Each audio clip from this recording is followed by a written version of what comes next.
এবার ডন আর সামিরা পালাইছে। সত্যের মৃত্যু নাই। সালমান শাহর নিথর দেহটি যে বাসার মধ্যে পাওয়া যায় সেই বাসার মধ্যে পুলিশ গিয়েছে তদন্ত করার জন্য।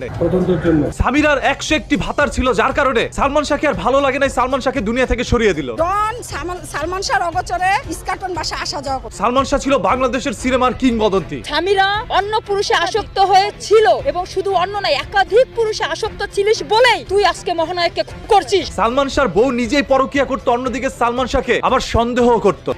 তুই সাথে থাকার পরও কেন তোর ভাবি আমার সন্দেহ করে? আল্লাহর 30 দিন তাদের সংসারের মধ্যে ঝগড়া থাকতো। মায়ের কাজে ছিল না, প্রতিদিনই আমি মায়ের খেতে মনে রাখতো এই সন্দেহের কারণে ভাবির। আর সেই জন্যই সালমান শাহ বারবার ডিপ্রেশনে চলে যেতেন। এই যে বাসায় তোর ভাবি আমার মাইন্ড করে সন্দেহ করে শুধু শুধু। এত সুন্দর উজ্জ্বল একটি ক্যারিয়ার থাকা সত্ত্বেও বউর জ্বালা সইতে না পেরে সালমান শাহ ডিপ্রেশনে যায়। আমি কখনো বাসায় এসে শান্তি পাই না, আপনার মেয়ে মাইন্ড করে সন্দেহ করে। সালমান শাহর সহকারী বারবার সালমান শাহকে বলতো, আপনার বউ কিন্তু ভালো না, এদিক ওদিক যায়, ছেলেদের সাথে ঘোরাঘুরি করে, বাসার মধ্যে পরপুরুষ